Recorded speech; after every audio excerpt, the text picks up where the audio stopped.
안녕하십니까. 2020년 12월 30일 최병국 팩트 시작하겠습니다. 문재인 대통령이 조금 전에 법무부 장관을 교체했습니다. 그러니까 추미애 법무부 장관의 후임에 박범계 민주당 의원을 내정했습니다. 그러니까 이제 박범계 법무장관 후보자가 되는 겁니다.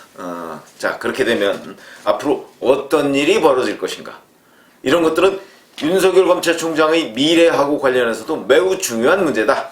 그래서 오늘 인사 발령이 있었던 사람이 박범계 민주당 의원이 법무부 장관이 됐고, 한정혜 민주당 정책위 의장이 환경부 장관이 됐습니다. 그 다음에 황기철 전 해군 참모총장이 국가보훈처장이 됐습니다.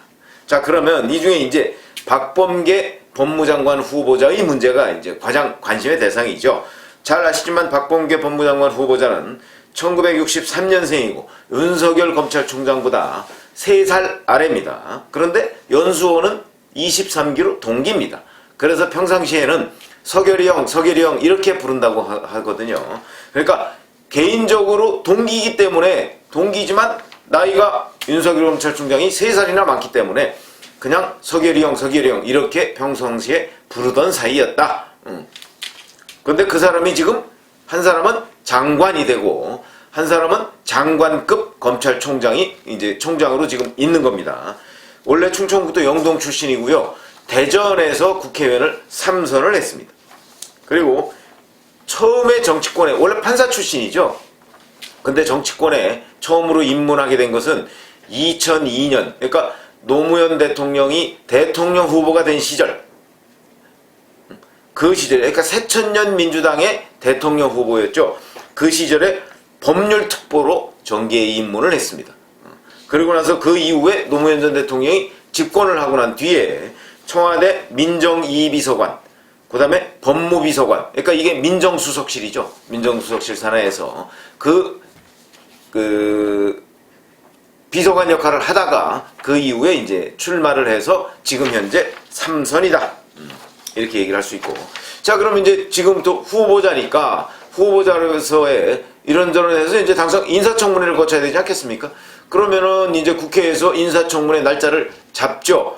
잡는데 대개 인사청문회라는 것이 자료 요청 어쩌고저쩌고 따지면 대략 한 20일 가까이 걸립니다. 걸리고 나서 그 다음에 인사청문 보고서 채택되고 나서 그 다음에 이제 채택 여부를 결정을 하죠. 채택이 되든 안 되든 간에 여튼 임명하려고 할 테니까. 그러면 청문회는 현역 의원이니까 현역 불패 이런 거 잘 아실 겁니다. 그러니까 아마 현역 의원에다가 지금까지 계속 동료였으니까 그런 차원에서 본다면 인사청문회 통과는 통과되든 안 되든 벌써 26번째 그냥 강행 임명한 게 문재인 대통령의 그동안의 인사 스타일이었으니까 어쨌든 후임 법무장관이 될 것이 명확하다. 그런데 이렇게 되면 이제 문제는 보통 1월 중순이나 하순쯤에 2월 1일자 기준 또는 2월 초 기준으로 검찰 인사를 하거든요.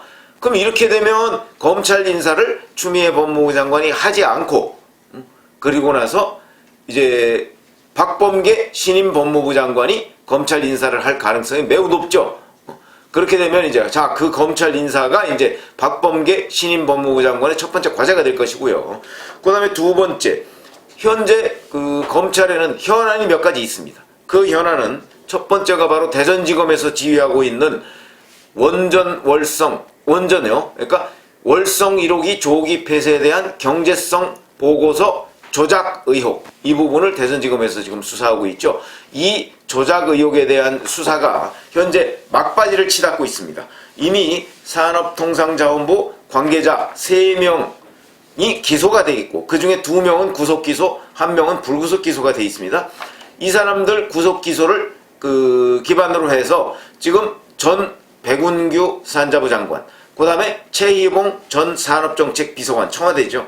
이 두 사람에 대한 소환이 곧 임박해 있습니다. 그러니까 원전 수사가 지금 거의 막바지를 치닫고 있습니다.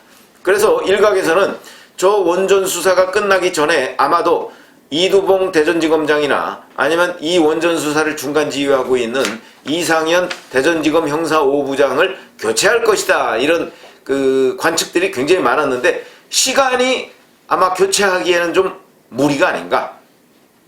앞으로 대략 한 달 가까이 있어야 이제 박범계 민주당 의원이 그 법무장관이 취임할 수 있을 것으로 보는데, 아무리 빨라도 뭐 적어도 한 20일 정도는 지나야 될 것으로 보입니다. 곧바로 임명을 한다고 할지라도. 그렇게 될 경우에 앞으로 한 20일 정도면 대략 원전 수사는 마무리 단계에 들어가지 않을까 싶은 생각이 드는데, 어찌됐든 간에 그 원전 수사를 지금 그 막바지 피치를 올리고 있고요. 그 다음에 또 하나는 이제 이용구 신임 법무부 차관의 택시기사 폭행 사건, 이거 원래는 경찰에다 맡기려고 했는데 경찰에서 봐주기 수사 의혹이 있었죠. 그러니까 대검에서 그 경찰에다 맡기지 말고 중앙지검이 직접 수사해라, 이렇게 지시가 내려가서 중앙지검 형사부에서 직접 수사하기로 했습니다. 이 문제 여권으로서는 대단히 중요하죠. 지금 법무부 차관이 된 지 한 달도 안 됐는데 이 사람에 대해서 자, 특가법상의 운전자 폭행, 이거 굉장히 중한 범죄입니다. 보통의 단순 폭행과는 비교할 수 없을 정도로 중한 범죄이기 때문에 이런 혐의로 이용구 차관을 검찰이 수사를 하게 된 겁니다.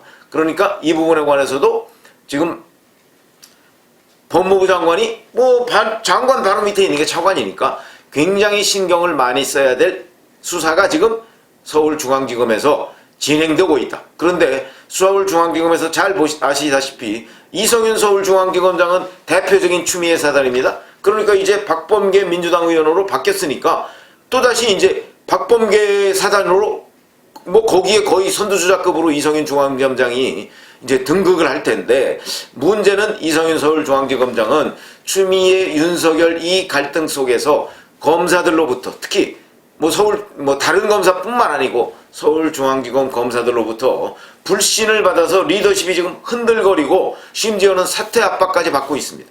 그런 점에서 본다면 아마 이용구 신임 법무부 장관에 대한 법무부 차관에 대한 이 수사를 이성윤 서울중검장이 자기 마음대로 뭉개기도 지금 쉽지 않은 환경이다 하는 것들은 새롭게 이제 직면해야 될 박범계 신임 법무부 장관의 과제가 될 것입니다. 그 다음에 또 하나, 여전히 진행 중인 사건들이 있습니다. 라임 사태, 옵티머스 사태, 이런 것들은 여전히 수사가 지금 진행 중에 있습니다. 그러니까 이런 거와 관련해서 그동안에 추미애 법무부 장관은 계속해서 윤석열 검찰총장에 대한 수사 지휘권 박탈, 감찰, 징계, 이런 걸 했는데 모조리 다 실패했습니다. 모조리 다 그게 무리수라는 것이 입증이 됐죠. 그 바람에 이제 추미애 장관은 윤석열 검찰총장한테 완패했다, 이런 평가가 있는 상황이죠. 그러니까 이 부분은 수사는 계속될 겁니다. 근데 이제 우리가 관심을 가져야 될 사항은, 자, 그러면 추윤 갈등이라고 하는 것이 이제 바톤 터치를 해서 박범계 민주당 의원이 장관이 되면 박윤 갈등은 없을까? 이제 이런 부분입니다. 그거는 결국 박범계 민주당 의원의 스타일, 이거와 연관되어 있는 겁니다. 거기에 대해서 누구도 이거 어떻게 될 거다 이렇게 자신할 수는 없겠죠. 그러나 저는 사실 정치부 기자 할 때 제가 그 당을 취재해가면서 박범계 민주당 의원 때는 이미 제가 데스크에 있을 때이기 때문에 직접 현장에서 박범계 민주당 의원을 알지는 못합니다. 근데 박범계 민주당 의원과 만난 여러 명의 기자들, 국회의원들, 국회의원 전현직 국회의원들, 이런 몇 사람들한테 제가 박범계 민주당 의원이 어떤 사람이냐 하고 물어봤습니다. 그러니까 물어봤더니 추미애 장관에 대해서 우리가 일반적으로 가지고 있고 경험했던 여러 가지 일들 있지 않습니까? 자기 고집이 강하다, 거의 아집 수준이다, 그 다음에 주변의 얘기를 듣지 않는다, 이런 것들이죠. 그런데 그와 거의 마찬가지다, 추미애와 비슷하다, 박범계 민주당 의원은, 이런 평가가 압도적입니다. 어떤 사람은 추미애 장관보다 더하다, 이렇게 평가하는 사람도 있습니다. 자, 그렇다면 아마도 박범계 민주당 의원이 추미애 장관은 그래도 전직 의원 아닙니까? 여기 현직 의원입니다. 현직 의원이기 때문에 정치적으로 훨씬 더 예민할 수 있습니다. 그런 사람이 장관이 돼서 윤석열 검찰총장에 대해서 문재인 대통령을 대리해서 압박을 가할 가능성이 매우 높다. 더군다나 지금 임기 말입니다. 이제 문재인 대통령 임기 1년 4개월여 정도밖에 남지 않았습니다. 그렇죠? 대선은 1년 2개월 남았습니다. 이제부터 임기 말이기 때문에 막판에 권력형 비리가 쏟아져 나올 가능성이 매우 높습니다. 물론 공수처 오늘 김진욱 헌법재판소 수석연구관, 선임연구관, 이 사람이 그 신임 공수처장이 됐습니다. 그러니까 이 사람은 아마 이제 처장이 됐기 때문에 이 사람 판사 한 3년 했습니다. 그게 전부고요. 과거 조폐공사 파업유도 사건 특검 때 특별수사관으로 근무한 적이 있고요. 변호사 활동을 쭉 했었고 그 다음에 2010년부터 헌재에 가서 연구관 생활을 하고 있는데 실질적인 수사 경험이 없습니다. 그러다 보니까 공수처 처장은 김진욱인데 그 다음에 이제 차장이 있습니다. 이 차장은 아마도 검사 출신이 되지 않을까. 그러니까 수사 경험이 있는 검사 출신이 되지 않을까. 김진욱 신임 공수처장 후보자, 물론 이 사람도 인사청문회 거쳐서 임명이 될 텐데 이 사람의 경우는 가장 취약한 것이 바로 수사 경험입니다. 그러니까 아마 수사 경험이 있는 차장을 임명하지 않을까. 차장은 김진욱 공수처장 후보자가 자기가 결정을 합니다. 그래서 제청을 하면 문재인 대통령이 임명하도록 돼 있기 때문에 이 사람이 검사 출신을 차장으로 임명할 가능성이 매우 높다. 그런 것이고요. 그 다음에 공수처 검사 25명. 이 사람들을 뽑아야 됩니다. 그 중에 절반은 검사 출신이 아닌 사람을 뽑아야 됩니다. 변호사 경력 7년 이상 된 사람 중에서. 이 사람들을 누구로 뽑느냐에 따라서 이제 앞으로 공수처의 수사 방향이나 이런 것들이 결정이 될 텐데, 자, 어찌됐든 간에 고위공직자 권력형 비리 뭐 그거는 이제 앞으로 공수처가 출범하면 거기서 이제 수사를 하겠죠. 그러나 뭐 검사 25명 가지고 뭐 그렇게 대단하게 수사를 벌일 수가 있겠는가? 그거는 틀림없이 한계가 있다. 그러니까 역시 검찰에서의 수사, 이것도 굉장히 역시 중요하다. 이런 말씀을 드리지 않을 수가 없고, 그렇게 된다면 이 부분을 권력형 비리에 대한, 권력형 비리라는 게 결국 살아있는 권력에 대한 수사 아니겠습니까?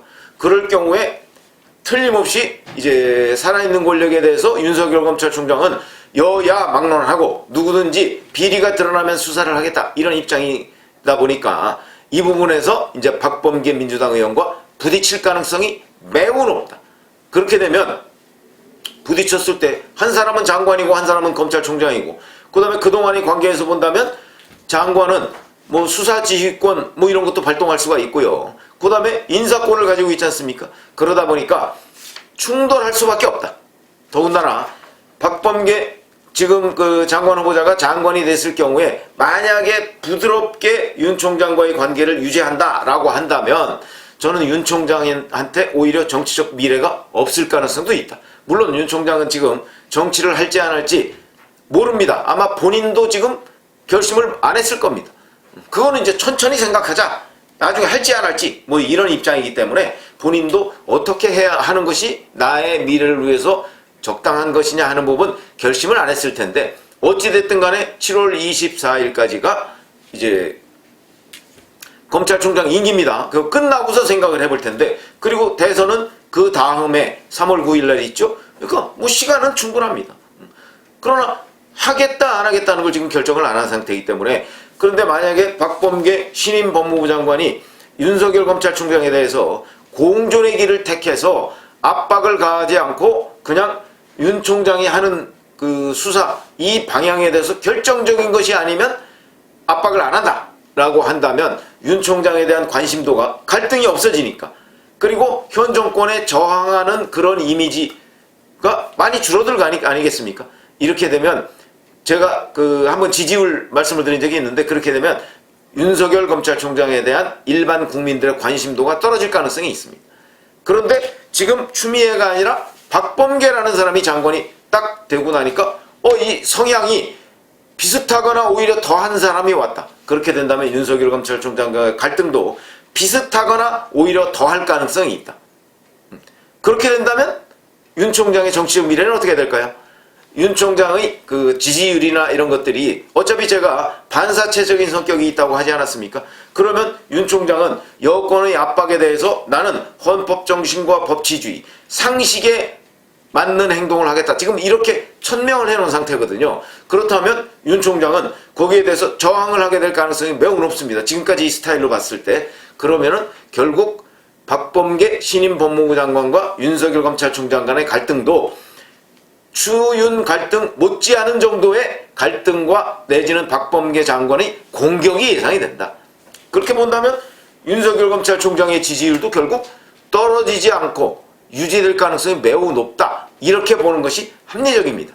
그래서 박범계 법무장관 후보자를 보는 많은 사람들의 시각을 보면 추미애 장관, 일반적으로 얘기해서 추미애 장관과 비슷하거나 오히려 더하다.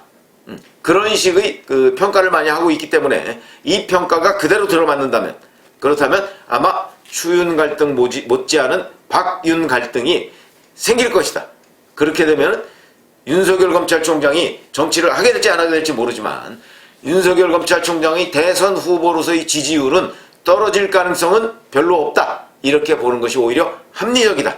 이렇게 말씀을 드릴 수 있고요. 오늘 이제 문재인 대통령이 박범계 민주당 의원을 신임 법무부 장관 후보자로 내정을 했는데, 그럼으로써 앞으로 박범계 민주당 의원이 법무장관을 잘할 것이냐 못할 것이냐 하는 관점보다는 박범계 민주당 의원과 윤석열 검찰총장 간의 갈등이 새로운 국면에 접어들었는데 어떻게 전개돼 나갈 것이냐 하는 데에 대한 국민들의 관심이 훨씬 높기 때문에 이 부분을 제가 말씀을 드렸고요. 저는 비슷하거나 오히려 더할 것이다 라는 관점에서, 그렇게 된다면 윤석열 검찰총장의 정치적 미래는 오히려 열려있다, 이런 말씀을 드렸습니다. 감사합니다.